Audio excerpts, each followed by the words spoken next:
No Filter. It is indeed. It's No Filter time. And you know, we love to do No Filter on this show because we don't want to censor people. We don't want to always talk about music. We want to get to the heart of the matter. We want to know that your favorite musicians and artists are three-dimensional, possibly even four-dimensional human beings with a life outside of music. Because let's face it, you can be an artist and you can love your art, but it's all the other stuff around it that really informs who you are as an artist. And tonight, my friends, I'm really happy to say we have the OG, the original Desi rapper. Years before all these people started rapping in Desi languages, he was out there like a single, lone, solitary figure, literally kickstarting a movement. That man's name is Bohemia, and he joins me live on the line from North America. Bohemia, bro, I just want to say we're not worthy. Bobby, thank you for having me. Well, look, it was only a matter of time before you came on the show to do a No Filter, and I just think in 2019, with everything that's happening with Desi hip-hop, it's about time we reminded everybody what you, and I think everyone agrees with this now, what you single-handedly started. Are you accepting of that legendary status? Well, we can talk about what I single-handedly started, but it took like 3-4 guys to set up this Skype line, by the way. And I still can't see you. Is that how it's supposed to work? Because I was hoping to see you. It's been a while I've seen you, man. Oh, yeah, no. You can't see me. I'm really sorry, bro. You're only going to hear my voice. At the end of the day, we just had to strip everything down and just go with bare bones. So I'll just be the voice in your head. In my head, okay. All right, let me adapt to that format for the rest of the interview. Now, I was really hoping to see you. Okay. But again, man, thank you for having me back. It's been a while. Good to hear your voice again. One of my fondest earlier memories of connecting with my listeners. Besides the music and, you know, speaking with them and being on radio and was with you and on your show. So it's an honor being back, man. Well, let's get right down into the nitty-gritty, my friend, because so many people know about your career. They know about everything you've done from 2002 onwards, but many people don't actually know about your background. They don't know about where you grew up. I've got people in Pakistan saying, yo, this guy is Pakistani. I've got people in India going, yo, this guy's Indian. I've got people in the UK swearing to God that one of your aunties lives in Birmingham. So just tell us a bit about your background. That is true. Shout out to my auntie in Birmingham. Sorry I didn't see you last time I was there. I'll be there this time, the next time I'm there. Other than that, love and respect to all my aunties and uncles and my family all over the world, in India, in Pakistan, in the UK, in the US, all over the world, man. Right now, it's life is a blessing in that sense. It's definitely a very humbling feeling to have that kind of welcoming, feeling from people around the world. And music is a crazy thing in that matter, man. It really is. I don't know if any other career does that. I mean, a lot of careers do that, but this it's a special added value that you get. And I don't know about others, but I'm super humbled, man. And it's true. I have family everywhere. I think I'm an epitome of when you talk about an artist having no borders or having no limitations or just really belonging to the world. And I think my art is an epitome of that. Bro, I just want to back that up. I think out of all the artists who I've championed and played and just watched over the years, I think it's entirely true. There are no borders. You are borderless, and you are definitely someone carrying that word. I mean, it's been co-opted a bit, but that word, you're Desi, you're brown, but you don't really kind of align yourself to any kind of religion or nation state or movement or peoples apart from the brown peoples. Not even just that, but I mean, it's now I'm going to where, you know, living out here in the U.S., I'm representing, I guess, a brown person or a Southeast Asian person. So yeah, that will always be there. But at the end of the day, it's kind of earlier when, you know, me and my partner Jay Hind this morning, we were discussing things and it was so funny that every time Obama, for example, when he's talked about as the black president, you know, and the black president, and, you know, the black president, and it's, Jay brought up an amazing point that, you know, we rarely talk about him as a president. I mean, at the end of the day, the dude was a president. I mean, it definitely was an unprecedented situation that we had a person in the office that, you know, one of their parents were not white. Hadn't happened before. But at the end of the day, the guy is doing his job. He's a president, and you just cannot go past that. Every time he's talked about, he's just talked about in that light, you know, or the majority of the time is. So that being said, yeah, I'm a Desi guy, yeah, you know. But at the end of the day, man, what hip hop represents and what it arms us with is an energy to culturally align ourselves with the times. You know, align ourselves fashion-wise, just align ourselves and in a manner where we create harmony instead of conflict. So that's, if you could get that positive energy from hip-hop, that's what it's giving you. And then once it's giving you that energy, it's not deciding who you are, where you came from. It's giving it to you with you know, unconditionally. And all kinds of people from different races and you know, backgrounds in America have benefited from them, and I'm just one of them. And in that sense, yeah. So let me ask you this then, because you just mentioned about how hip hop spreads, you know, unity in a way, and it kind of tries to erase conflict sometimes, and I see that especially in South Asian hip hop, all right?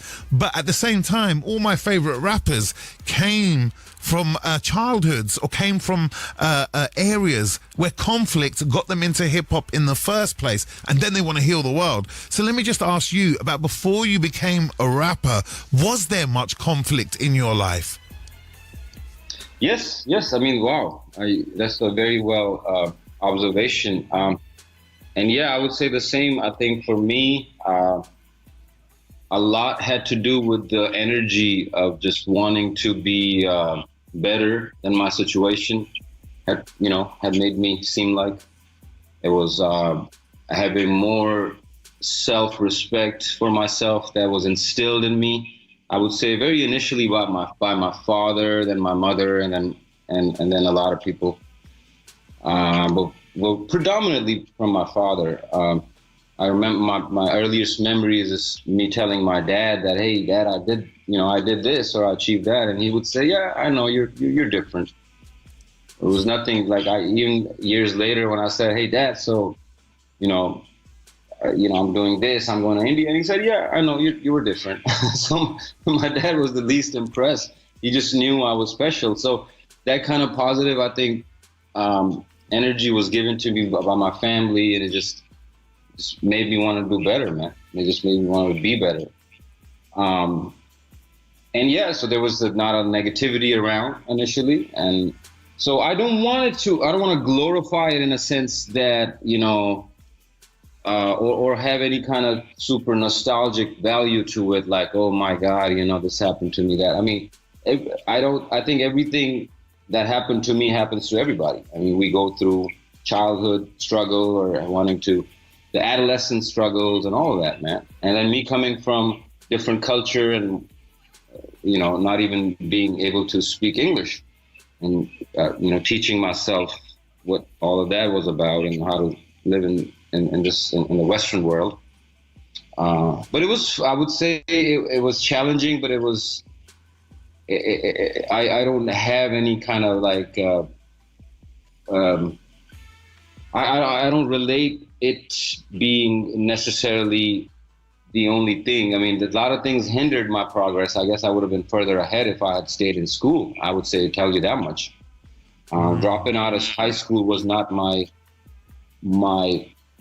best. My family had no money. I had nowhere to sleep in the house, so I left home and became a homeless guy and started living with my friends in their houses. So school was just not an option. But no way ever do I think, if I been in school, then a college, do you think I would have been, if I'm a businessman now, man, if I had given the opportunity to progress my education, I would have been much bigger businessman. So no, I don't necessarily want to glorify. Sure. Yeah, or give credit. I don't know if that's the way to put it, but then again, I cannot take the credit away either, right? I just quickly want to rewind you, because I just find this really interesting you kind of labeled yourself as homeless and it's very interesting because that's, in the past, people thought homeless people just lived on the streets, and actually there's a lot of people across the world who are homeless in the sense that they're relying on the courtesy and the kindness of friends and people who aren't that close to. So that period in your life when you had no place to live and you were relying on your friends, what was going through your mind at the time? Did you feel broken, or was it just like, yo, this is where I am and fine? It was. The friends that I were put in my life. I just, I guess I know in retrospect, I was lucky to have these people around. We're musicians, man. Like, I mean, now that I look back, I would have left home, again, if I, now that I think about it, where I was headed. I was, here I am in America, not really having that big of a, future that I can see with the whole education aspect. I have no money. I don't really that much like the school systems, to believe me, like the way they were. And all of a sudden, this keyboard, that I started playing and I had with me, and gets me to these gigs, these home parties in which my cousins say, hey, play that keyboard. And shout out to my cousins that pushed me, or that, they just were home singers, but they forced me to pull that keyboard out again and again. And then the keyboard led me to local musicians. There was a local musician, a Fijian American guy named Michael Anand, who initially pulled me out of my high school days and said, hey man, come to the band practice, bring your keyboard. Now Mike took me to a band practice, took me to other ghazal singers, one of them being Harjeet Singh, the later Mehndi and Mika Paji's brother. Lived in the Bay Area. Harjeet Paji said, hey, you want to live? You can sleep in my living room, or, and just do shows with me. Next thing you know, I meet another guy, Sunil Khanna, another amazing Sunil, ghazal singer, takes me on another journey where I'm doing ghazal shows with him. I play keyboards with Anup Jalota. I play keyboards with Jazzy B.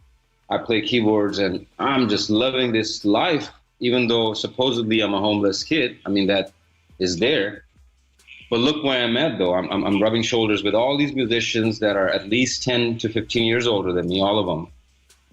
And I'm just around these tabla players and musicians that are all discussing rhythms and tore and tal, and I'm just like, wow, just soaking that in.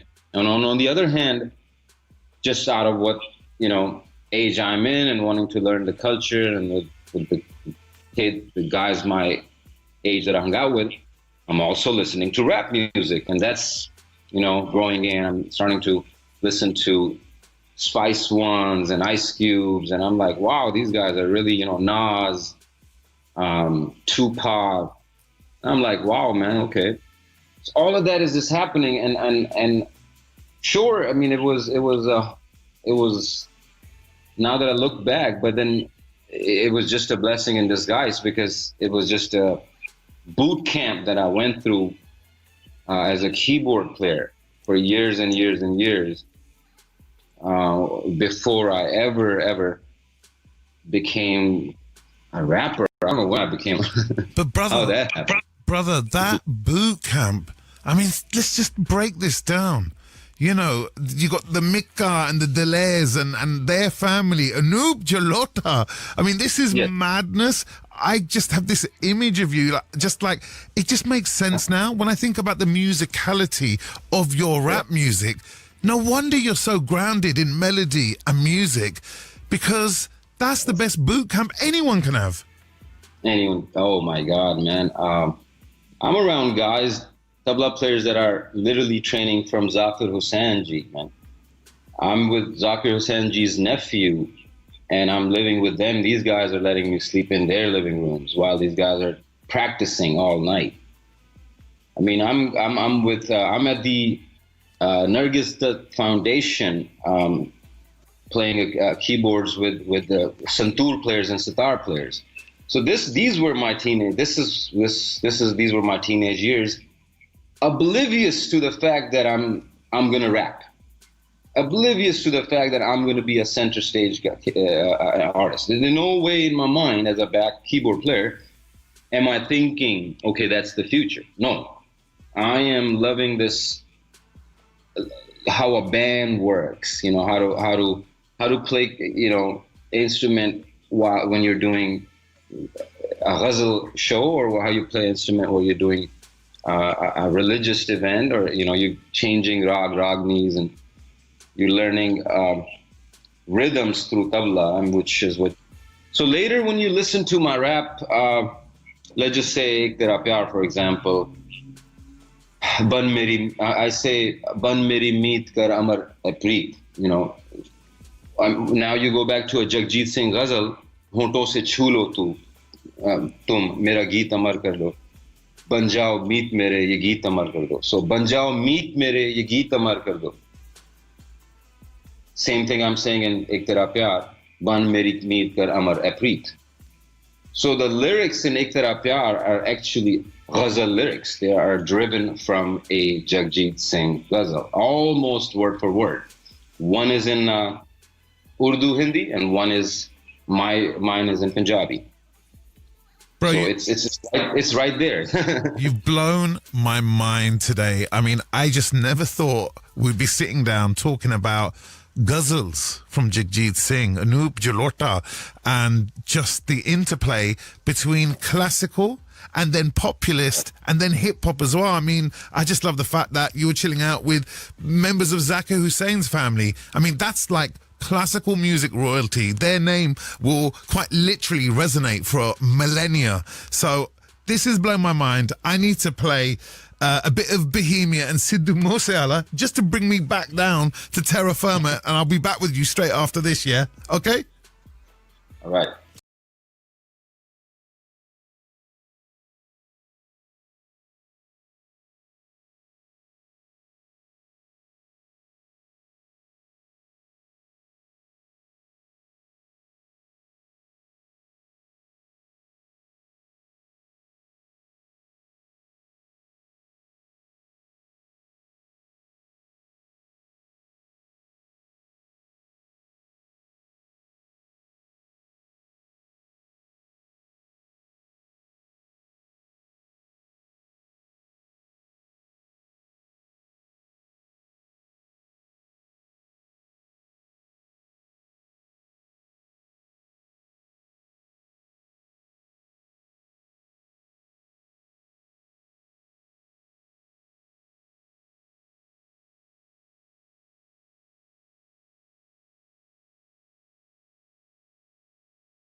No Filter.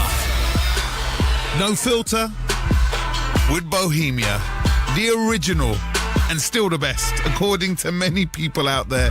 He's live on the line with me now from California. I just want to big up some of the Uber fans who are getting in touch. I am for you Twitter handle. Someone listening in from India, Mumbai to be exact. And we'll jump on to what's happening in India and Pakistan in terms of rap music very soon. I also want to big up Neelam and Harpreet who have emailed in. Some Californian vibes going on and a lot of questions. But I need to ask you, before we do any of that, Bohemia, there are people that I speak to with the job that I do who call you the inventor of Desi rap, and they think that's just what you do. That's what you've always done. You've just always rapped.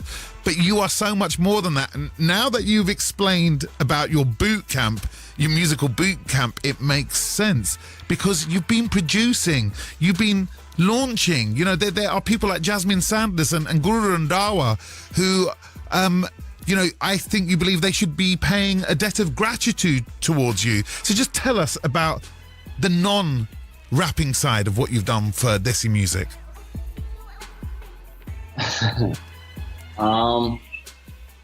So the non-rapping side, I think you... initially, I remember me and my partner Jay Hen when we landed in Mumbai. This is, I want to say 2005. And this is a time where, sure, you know, you got pockets of people who appreciate rap as music.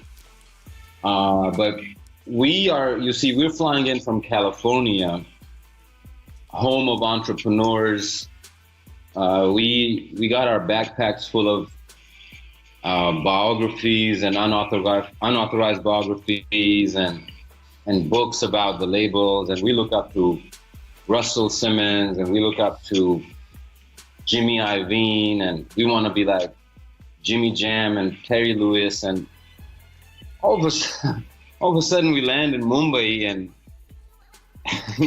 it's like another world, like no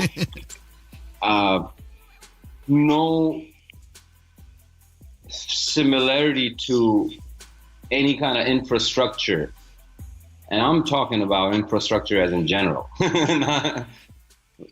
But more specifically, if you're gonna get into music side of it, you know, you got labels, you got artists, you got promoters, you got all kinds of things going on. And, you know, we don't see the similar ladder that so many artists climb in America. Even if you talk about gangster rappers like, or drug dealer turn into rappers like Jay-Z, they, you know, it as much as what Jay-Z did, I mean, there's a ladder that he's climbing. There's a road he's walking on too. I mean, there's a a reception he has that makes him excel. You know, it's a domino effect back and forth. When we are in India, we don't see none of that. For us to see a rapper on TV, a rapper perform and be respected and do a show and sell its ticket was a dream. That was like, wow. And not even a dream, but such a far-fetched dream.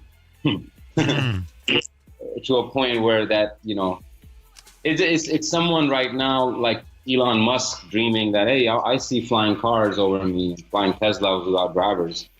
It's a beautiful dream, but for a majority, or you even go back to that era when Steve Jobs was around, rest in peace.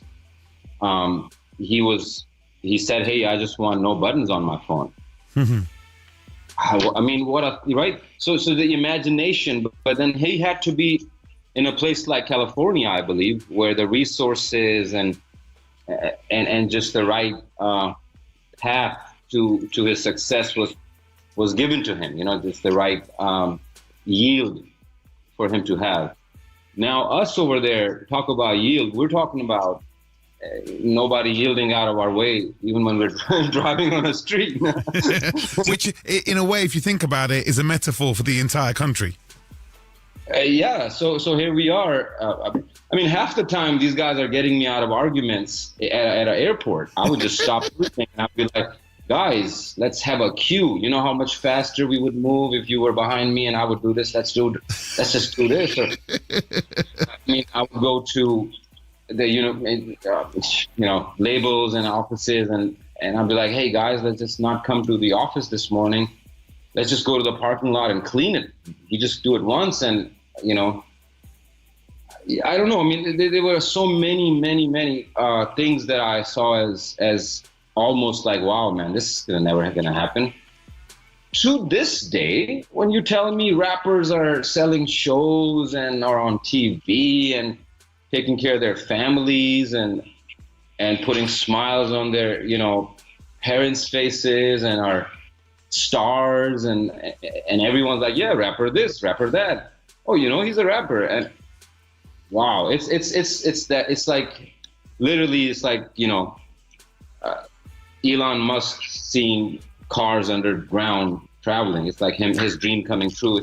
It's just like when Steve Jobs must have seen the iPhone and people using it. That's exactly how I feel, man. You know what's really interesting about what you've just said? And I'm not, some psychologist is going to break you down now, but it's interesting that you compare the way you look at these rappers, and let's face it, there is a rapper in every village in India now. You did kickstart a revolution, but it's interesting that you see a similar story with Steve Jobs and Elon Musk. And for that, I just want to say, you know your own worth and your own power because you are comparing yourself to the greats. Man, hard to compare, but if you want to look up, why settle? Like, why not look up to the best of the best, man? I mean, And then the list goes on. There's so many more heroes like that you can look up to. Are doing it, man, and it's just it's great, man. So let me ask you then, because I spend time in India, I spend time on the radio, just really heavily promoting not just Desi beats, but now specifically Indian and Pakistani rap music. Yeah, it's the most exciting music being made in the world today, and within the space of 5 to 10 years, there's so many rappers. Honestly, from your kingdom upon high, as this brown Elon Musk rapper, all right, what do you think about all these new rappers coming through? What do you think about Gully Boy, the movie? What do you think about these kids in the villages who literally want to be Badshah as opposed to Nas? What are your current thoughts on the current healthiness of the rap scene? I mean, like exactly what I said, man. It's just as when Steve Jobs must have, seen the iPhone, or when Elon Musk sees, self-automated Tesla go down the street. It's just really seeing something as a vision and seeing that come true. But I must say, it took a lot. I remember those days, going back to, like I said, back in 2002. That's when my first album came out.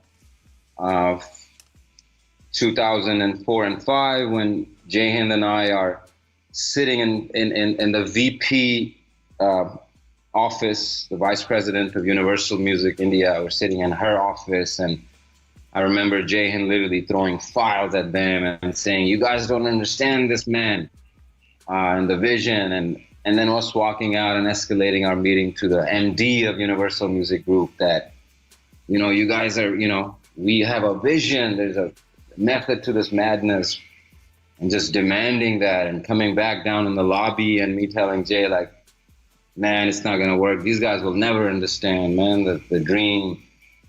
And looking, and then just, and now where it's at. So, well, it's interesting you say that, because it's Universal in India who have partnered up with Nas to sign Divine. Does that make you feel like you weren't respected in those early days, or people just didn't get the vision? No, quite the opposite. I mean, why? That is the vision realizing. I mean, and again, things take time, and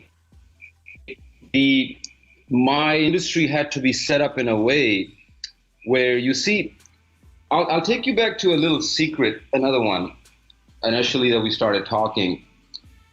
When I came on the scene and I knew, when the keyboard thing happened and some of my close tabla player friends got murdered and some of the musicians got locked up and all kinds of terrible things happened, and I transitioned from a keyboard player to a rapper out of nowhere.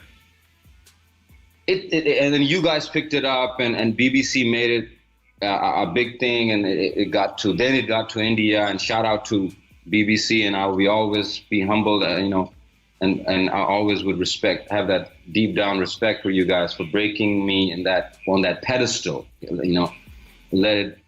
It was a semi-shortcut for me to have a majority hear my vision. It really definitely escalated my process. Now, eventually, there was an existential issue that I saw, okay? And the issue I saw was with some other pioneers that had come before me, and predominantly Apache Indian, for example. Couple other guys who had started, even shout out Taz Stereo Nation. I mean, these guys were pioneering, I feel like, genres. They were digging trenches for other rappers to come and walk and be, and take and benefit out of what they've done. But there was a lack of the artist making their sound into a genre which would have sustained them much longer, I believe, and would have. So I saw that if there was another Apache Indian who said, "Hey, I'm better than Apache Indian," there's no way in hell. No way in people would believe that he's better than Apache Indian. In our hearts, we know he is the guy, the Raga Muffin style. No one pioneered before him. No one did that after him. He was a one-off guy to me that did that so awesome to this day. And there's not a set. But then in itself, it's sort of, I feel like, detrimental, because had there been more wannabe Apache Indians, and I'm wannabe Apache Indian better than him, but I'm wannabe Apache Indian, I can do Bollywood Apache Indian. Hey, I'm also Apache Indian, but I'm the Badsha Apache Indian. I'm the Gully Gang of Apache Indian. Now, what would have that done for Apache Indian? That would have, today he would have been super busy, not, he would have been running companies and doing so much and aligning himself with companies like Yash Raj and literally working with everyone that they want to work with, and really none of that happened. I think so. I get what you're saying. Essentially, it's like, to build a movement, you need competition, and with competition, it gets sticky, it gets fraught with tension. But at least we're building a movement. Sometimes when you're so good that you already know. I started with Urdu Shairi as a kid. I have books written in ghazals that I've written. I have more ghazals that I've written than I've actually written raps. Wow. So to me, writing rap is a very, most of my songs take me maybe an hour or two to write. I have to really not put too much thought to give you a better rap. I mean, if I'm gonna get really articulation heavy, then you guys won't like my raps. So I really water down this stuff to make it sell, actually. So it's a funny. It's like I have more, but so that I knew there was gonna be no competition. There's no one who can do that. But sometimes what I'm trying to hint at is sometimes you have to create competition. You have to make people feel like, oh, I can do this. You have almost, it's a technique. When a boxer goes into a ring, he makes you feel like, oh, this is how you're gonna beat him. But that's what you're fooling for it. You were not supposed to fall for it. Now that you've fallen for it, you're only solidifying my retirement. Wow. Furthermore, and no wonder I just signed a very big contract with Yash Raj, which to me is like now I thought I should be retiring at. I mean, I started in 2002 too. Yeah. Instead of signing contracts, I should not. I mean, it's definitely a blessing, but coming back to the idea of having other artists. Now I'm just trying to show you my side, how sometimes you have to create things just for the sustainability of things. Dude, it's genius level thinking, I gotta say. I never thought what you thought about all these other rappers, you would come in with this story, and I totally believe you on this. You can only move it so far, but actually it's to your betterment in the end. If you create competition, it's only gonna rub off on you and make you look good, and at the same time, the entire planet gets a whole new scene and a whole new genre of music. This is great, man. Hey, that too. All right, look, we're going to have to wrap this up now, and that's just the way things are. I just love the fact we've learned so much about your Sher or Shadi, and the fact you got more Sher or Shadis possibly than raps written in books. I love the fact you told us about that brilliant musical boot camp, which I think is probably one of the main reasons of your success beyond rapping. And last but not least, thank you so much for just telling us about how you feel sitting on top of a mountain on this throne. I just need to ask one last question for you, bro, okay? And it's just, this is a personal thing for me, just because I've been in the game as long as you, and I've seen people come and go. I've seen people who I thought were going to be big, be even bigger than they are, and I've seen people who I thought were going to be, the Beatles or the Beethovens of the Desi music scene just go ahead and disappear. So just tell me, man, what happened between you and Jasmine? Because when you two were together, I thought you were going to take over the world. And now you're both taking over the world, but separately. What happened musically for that collabo to not happen anymore? So she was introduced to me from mutual friends in the Bay Area. And back then I was I was in the middle of signing I had left Universal and I was moving on to Sony Music. Shout out to Sony Music. Shout out to Pavnish Pujru. Pavnish and Pavnish had actually been at Universal prior to that for the duration of my contract with Universal when we did Besana Shapya, Kali Denali, and all that good stuff. We moved on to Sony Music. That's when Pavnish and that's when the Sony Music North was born, basically with the album Thousand Thoughts. And Pavnish had his office set up in Delhi. And I requested my deal to be more of a content provider deal, in which I wanted to exercise producing other artists and doing the same thing that I did for myself with other artists.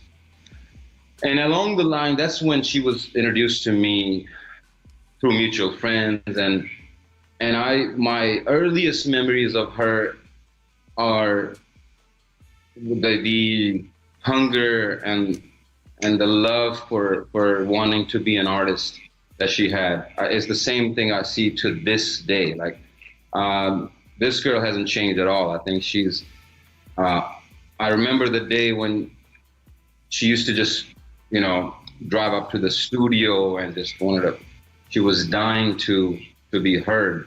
And we really thought that her sound was even amazing. I mean, as just a kid with no teaching or none of that. At the same time, I think she was writing her own lyrics. Partially, that was one thing that I also liked about her as a very raw artist. At that time, I had a team that I was moving on from, that she had some kind of contractual relationship with. And I know that the contract was hindering her. One, the contract was hindering her from moving on. They were literally just sort of like some kids that didn't really know much about business. It was more about just heavy-handing, hey, you're under contract, you can't do this. To which I said, hey, you know what? I have already fought a case.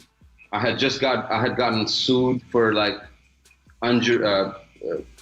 jurisdicted amount in a court and settled that case without a lawyer, so I can help you again, you know.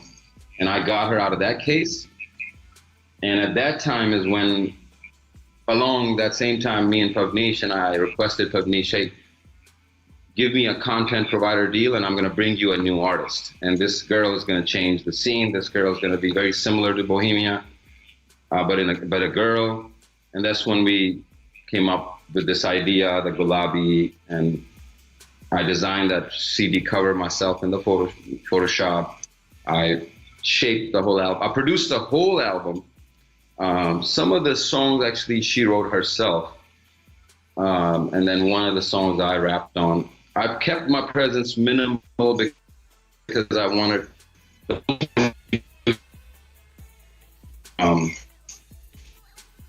collaboration.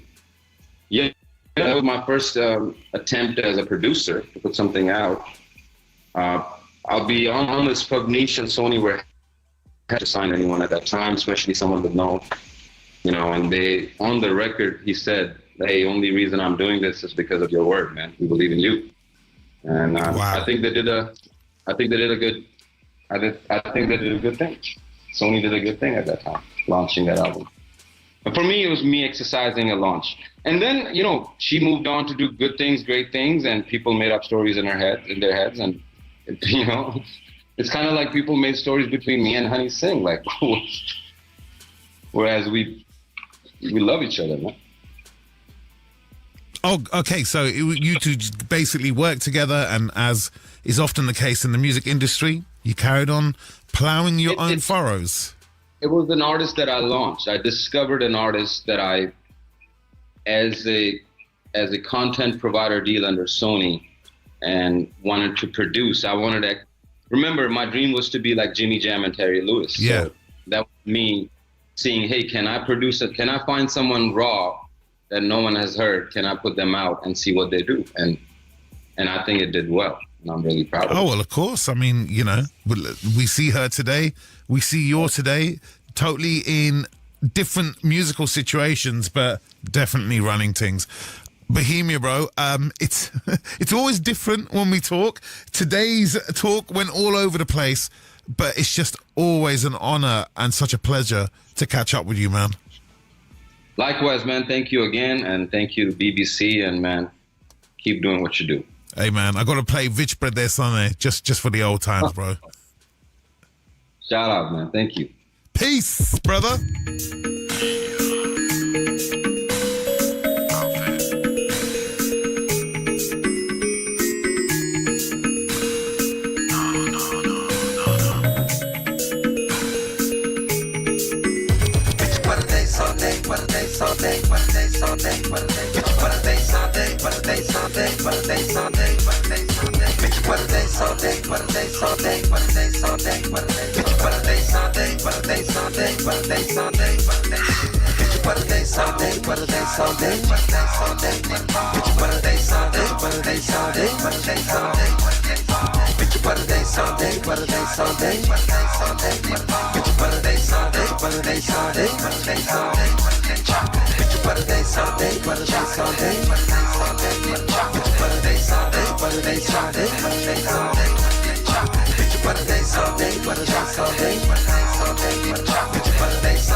ਸਾਡੀ ਕਾਤਲ ਨਾਲ ਬਿਆਰੀ ਹੈ ਇੱਥੇ ਵੱਖਰੀ ਦੁਨੀਆ ਜਾਰੀ ਹੈ ਸੱਚੀਆਂ ਨੇ ਧੋਖੇ ਜਾਰੀ ਹੈ ਇੱਥੇ ਝੂਠੀਆਂ ਨੇ ਦਿਲ ਜਾਰੀ ਮੈਂ ਤੇਰੇ ਨਾਲ ਜੀਣਾ ਮਰਨਾ ਮੈਂ ਤੇਰੇ ਨਾਲ ਹੱਸਣਾ ਰੋਣਾ ਦਿਲ ਮੇਰਾ ਜਿਵੇਂ ਕੋਈ ਖਡੋਣਾ ਇੱਥੇ ਸਦੀਆਂ ਦਾ ਐ ਰੋਣਾ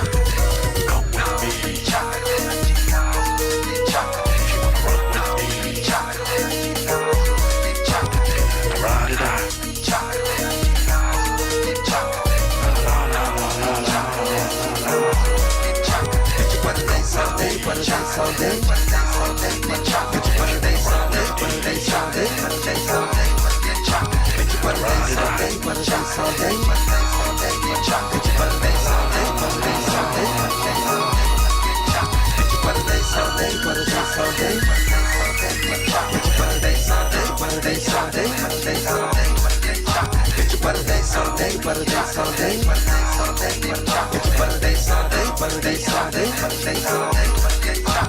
रहेगी 2 दिन आधी जिंदगी एक रब है ओदी बंदगी झट सत समंदर साजनी इथे लबदा फिरदा संजागी दर्द लुट गए सारे सुन सजना दे झूठे लाए जिन्हें उनने हारे विच परदेसां दे रब राजे come with me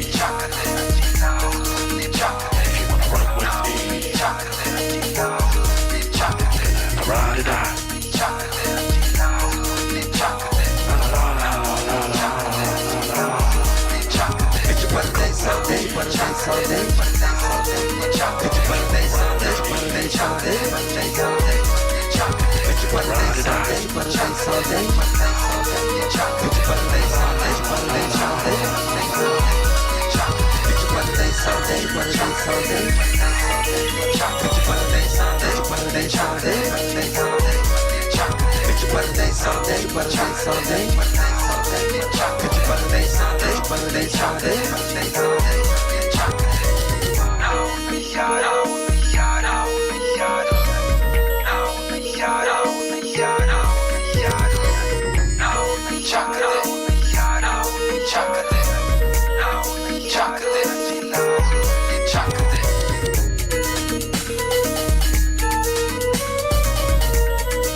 Bohemia, Vich Brother Sunday, the track that I played back in the day on Radio 1 that I'm not saying it kickstarted his career because that guy didn't need any kickstarting, but as he mentioned, it really gave him a very early lift up that he was able to use for the rest of his career.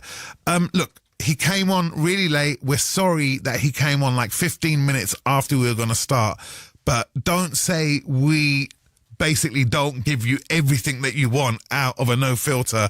That was completely no filter, and it went on and on like a true conversation between two souls. And I hope you enjoyed it. I hope you enjoyed all the stuff about, being essentially a rap version of Jagjit Singh or possibly Anup Jalota. Basically how, Sher o Shairis and rap music have some kind of common thread between them. I hope you enjoyed the stuff he talked about in terms of Jasmine Sandler's, possibly the first time he's ever talked about that stuff that openly, and I hope you enjoyed his thoughts on being the brown rap version of Elon Musk or Steve Jobs. If you want to react, text me now, yeah? 81869. The Asian Network Breakfast Show. Good morning. With Harp's Core. I sneezed, V, so badly that I've pulled a